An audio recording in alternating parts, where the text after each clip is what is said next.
Hi dear students, a warm good morning to all of you. Today I am going to introduce you with the topic of electron microscopy.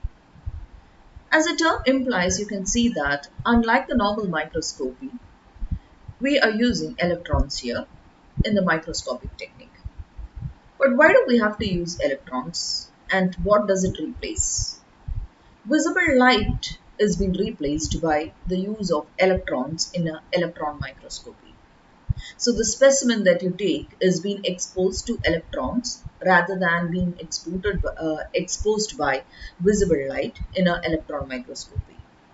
Now, why do we have to do this? Of course, this is to get a better details of the specimen, or to get what a better magnifying power, so that you can the tiny details on the specimen can be distinguished in an easy manner. So let's see a comparison of light microscopy and electron microscopy for your reference so that you can understand what is the difference between that. Now this is a picture of hepatocyte cells. Okay, uh, A and B. A refers towards the normal light microscopy and B refers to the same cells which are being viewed by the electron microscopy. So the difference or the which you get or the information that you get in an electron microscopy is being found to be very much higher when you compare it with a light microscopy. So let's move into the details of what is a electron microscopy. In electron microscopy, we use a beam of electrons to produce images. And since the wavelength of the electron beam is much shorter than the light, it will result in the formation of a better resolution in when you use an electron microscopy.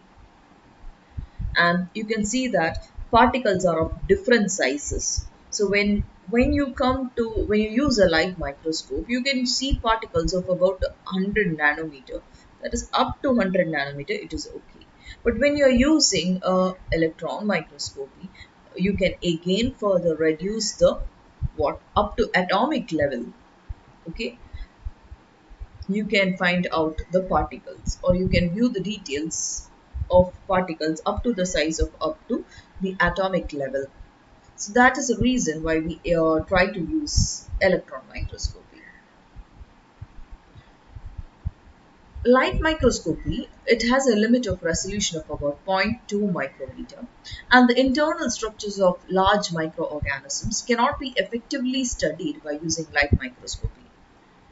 Now, if you're going to consider viruses, they are in fact very too small to be seen with a light microscope. They are smaller than that of the bacteria. And when we view these, even when you view a bacteria under a normal light microscope, they will be very small. And to compare or to view a virus using a light microscope is not easy. So, light microscopes do have such ups as well as downs. Of course, ups are there that you can view particles which are not commonly visible through your naked eye. They are being able to be viewed using a light microscope. But when we want to view very small particles, the light microscope is not being found to be advantageous. So that is the reason that we move on to the electron microscope. So electron microscope here, it uses a beam of electrons to illuminate and to create the magnified images of specimen. And there is an electron gun which generates a beam of electrons, and that is focused onto the specimen by using a condenser. And the wavelength is about 1 lakh times shorter than that of the visible light. So what happens? The electron microscopes have a practical resolution roughly 1000 times better than that of the light microscope. And with many electron microscope, points clearer than zero point 0.5 nanometer can be distinguished, and the useful magnification is well over 1 lakh times.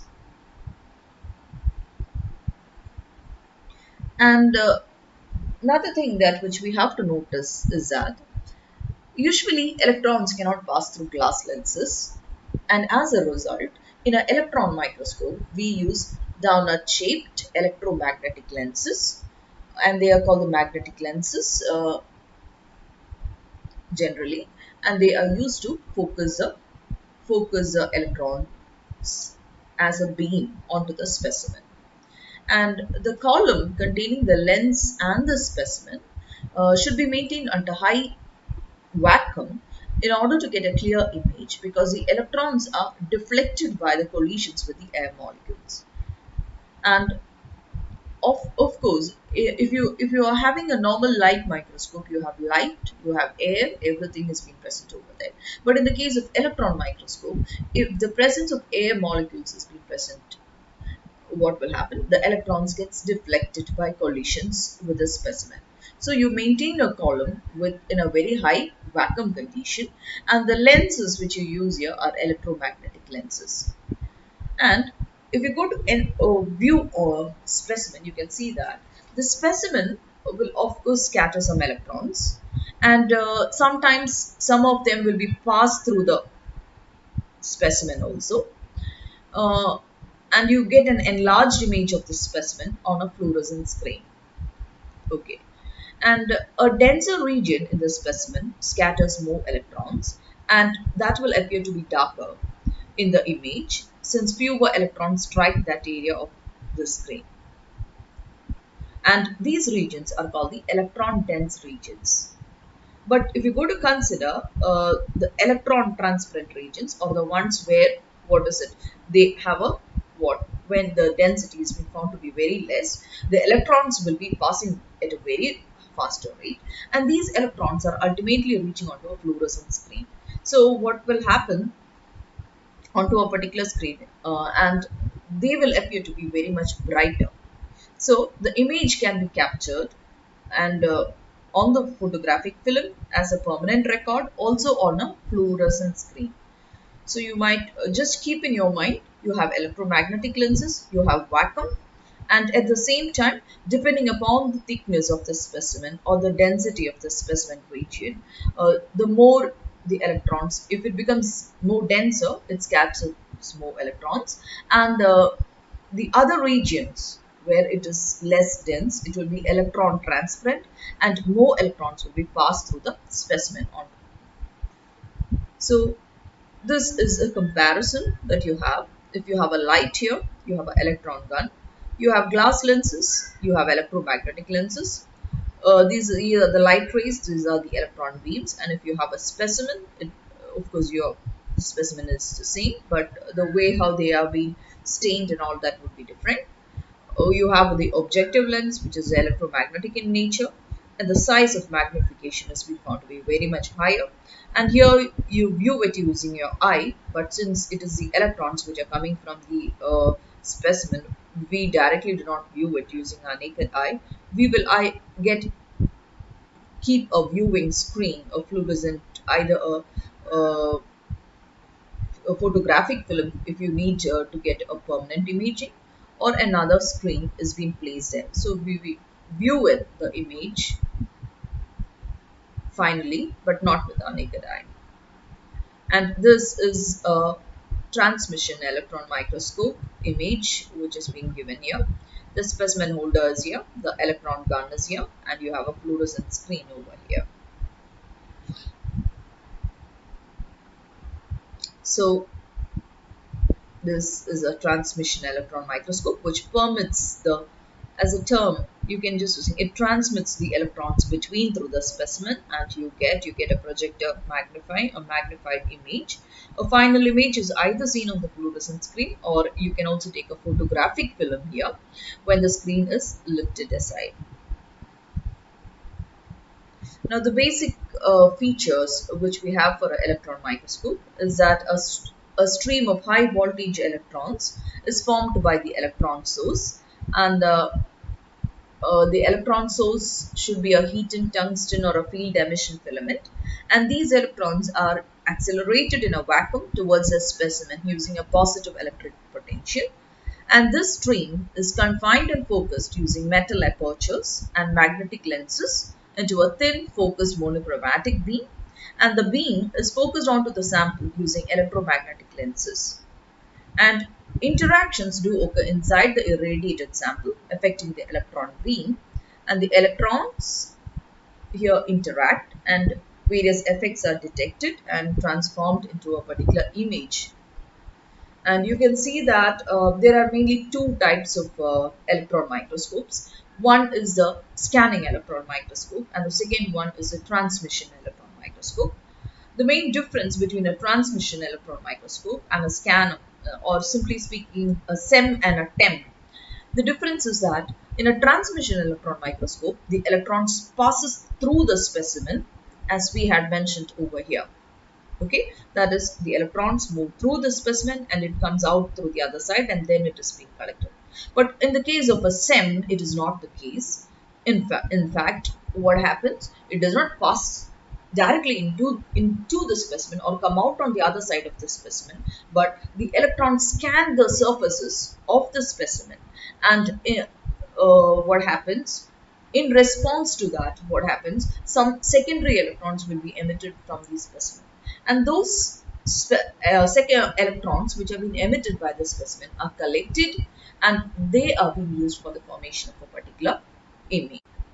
So if you go to look onto a SEM in fact gives you only gives you information on the surface morphology of the particular organism, using after scanning it using electrons. So in a SEM, what happens is it scans a narrow tapered electron beam back and forth. So that's why it is being moved back and forth using the scanning coil. And when these electrons move onto the particular, it's only a narrow beam of electrons which strike onto the specimen. And in response, so the first electrons which strike here is referred to as a primary electrons. And when they strike the specimen, some secondary electrons are being emitted by the specimen. And these secondary electrons are being trapped by a particular detector.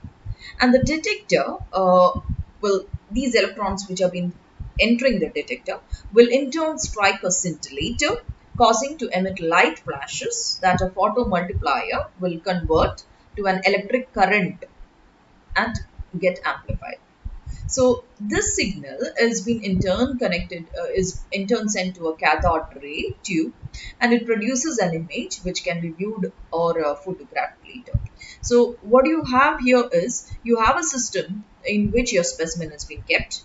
Specimen is kept down, and the electron gun produces electrons, and there's a scanning coil which will help the electrons to move back and forth, and in response to the primary electrons which has been formed.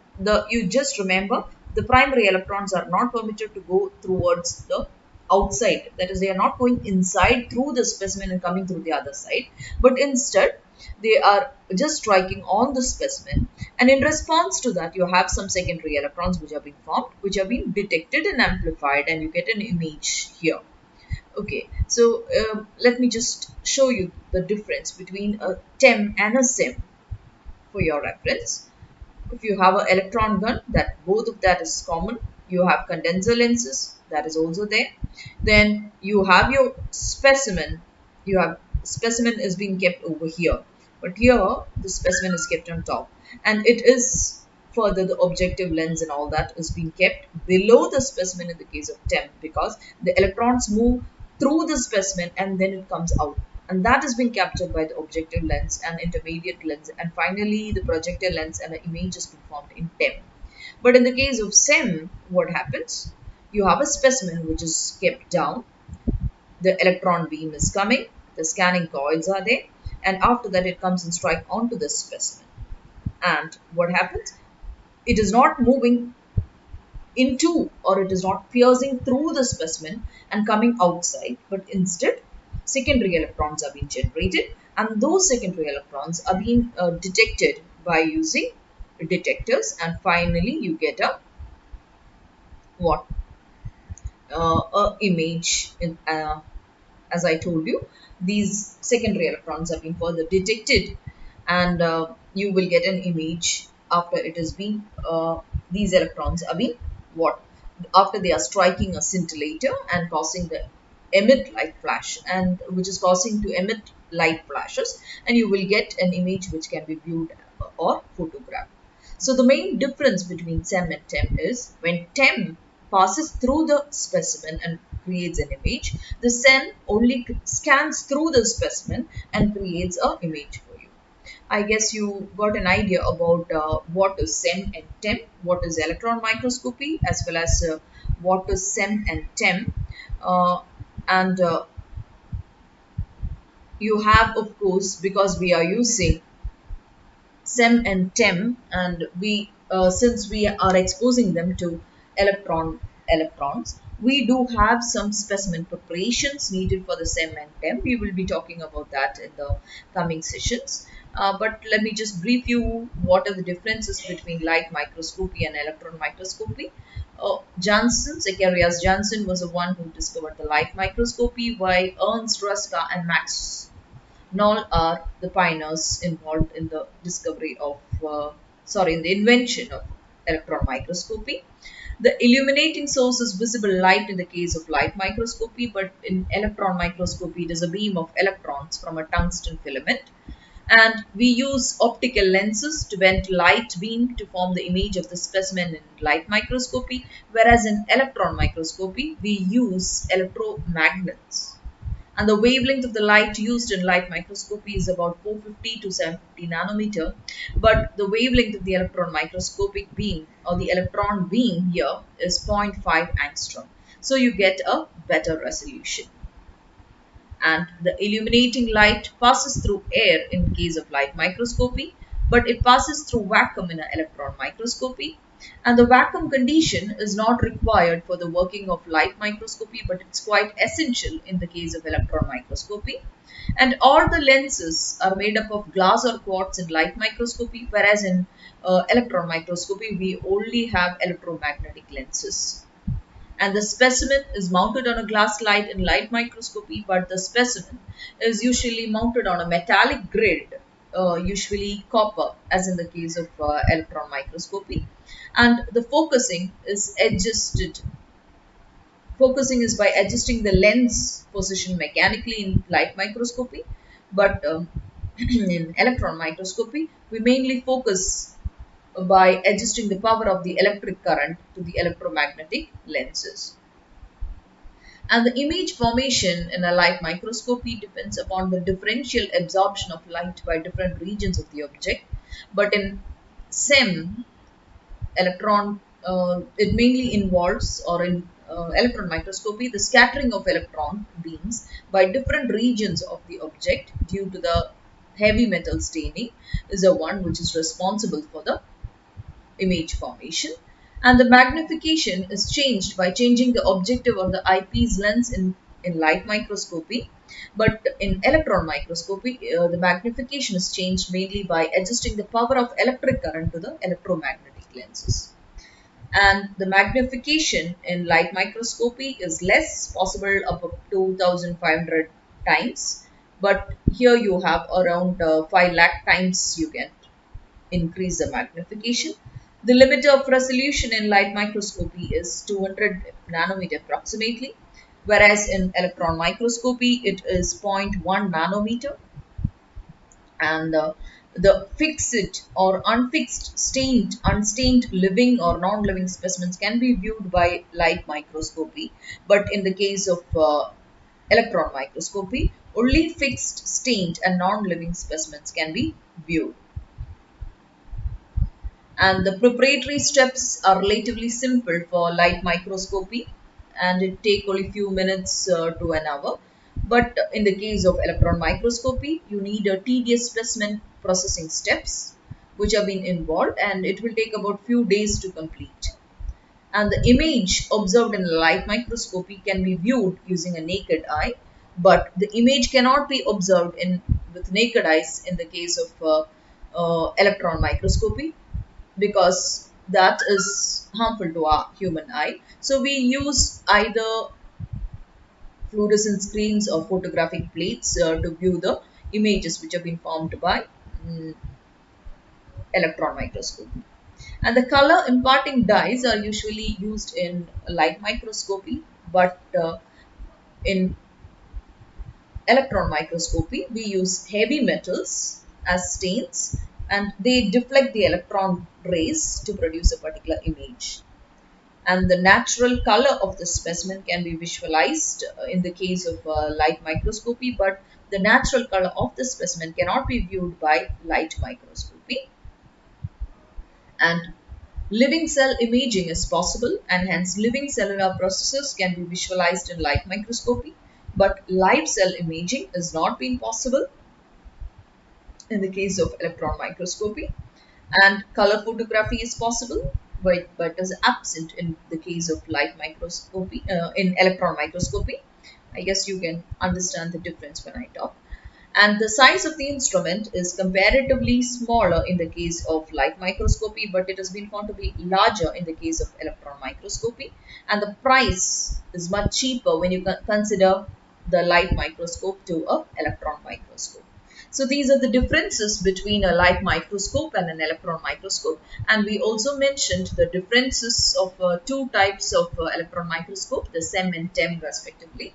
In the next session, we will be talking about the specimen preparation for electron microscopy. Thank you for now.